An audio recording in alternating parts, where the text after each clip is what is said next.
Hey everyone, my name is Q Feng, and I'm the lead character concept artist on Overwatch 2. Hi everyone, my name is Kyung-So Min, and I'm an associate narrative designer on Overwatch 2. And today, we are here to talk about Kiriko, the newest support hero joining our roster. Kiriko grew up in Kanezaka, and she was raised by her mother and grandmother. Her family has ancestral ties to the Kanezaka Shrine, which worships the fox spirit. Her grandmother taught Kiriko the responsibilities of taking care of the shrine, the importance of traditions, rituals, and community.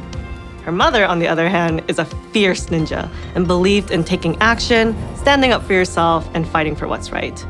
We can see in Kiriko that she bridges these two sensibilities together, the traditional and the modern, the fighting and the healing.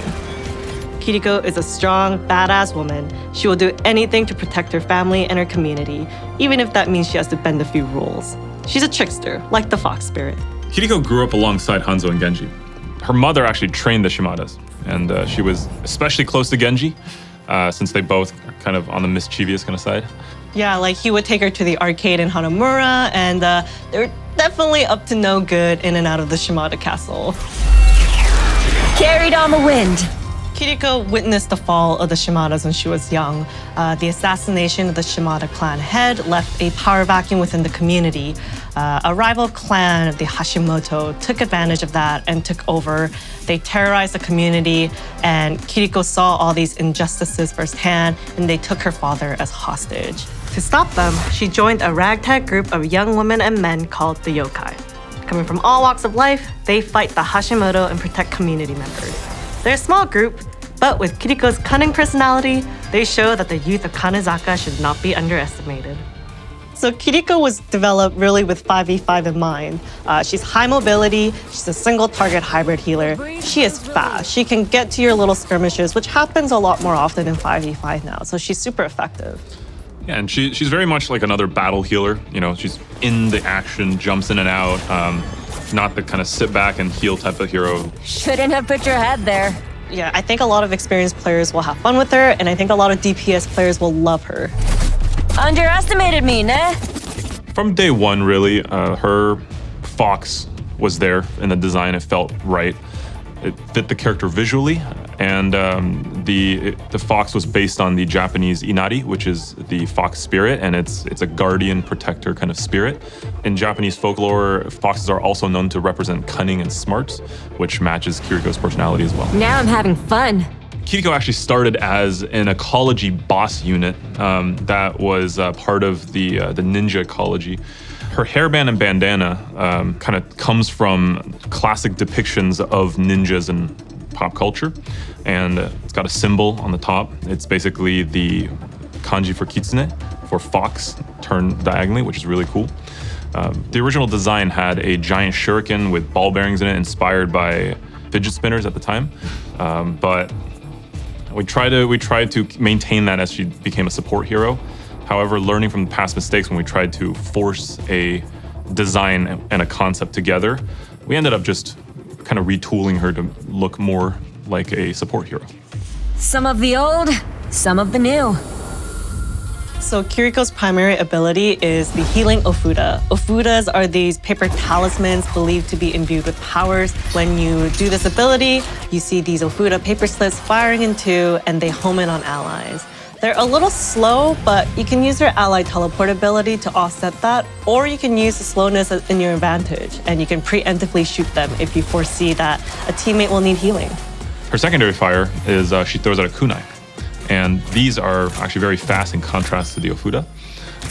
There's low overall damage, but it crits for a ton of damage, right? So very, very powerful in the hands of an accurate player. And the idea here was to split her abilities thematically, having half of her abilities kind of be supportive with, you know, the healing Ofuda, and the other half is more about the offense and damage with the kunai. And yeah, this honors the kind of narrative elements of her mother and grandmother at the same time. Mm-hmm. Also, the first iteration of Genji had the kunai, so the team's really happy that we're bringing it back. Come on, Shimada. One of her abilities is the ally teleport. She can teleport directly to an ally. She can even teleport through walls. And the distance is pretty generous, so you can travel across maps pretty far and pretty quickly. This makes her a great support because she can get to her teammates quickly and just provide the healing power that the team needs. Her second ability is called the Protection Suzu. Suzu are a small spell, and Kiriko throws them out, and it makes allies invulnerable briefly, and they also cleanse debuffs. This is great to combo with her teleport ability to quickly get in there and support a teammate. You can also throw it down on yourself if you're in a sticky situation, and it kind of saves your hair. But it does have a long cooldown, so it requires good judgment and timing. Sounds like a really good counter to like Sleep Dart. Yes, and Junker Queen's anti-heal. Watashi ga mamoru. Her passive ability is the wall climb. She can scale walls like Genji and Hanzo. Because they train together, we just felt it was appropriate. So finally, Kiriko's ultimate is called the Kitsune Rush.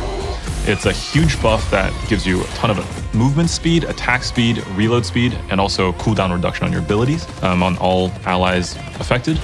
Very, very powerful. It's great for just kind of initiating an attack on an objective. And actually, originally it was just going to be the Fox, but found it kind of hard to track where the Fox was going.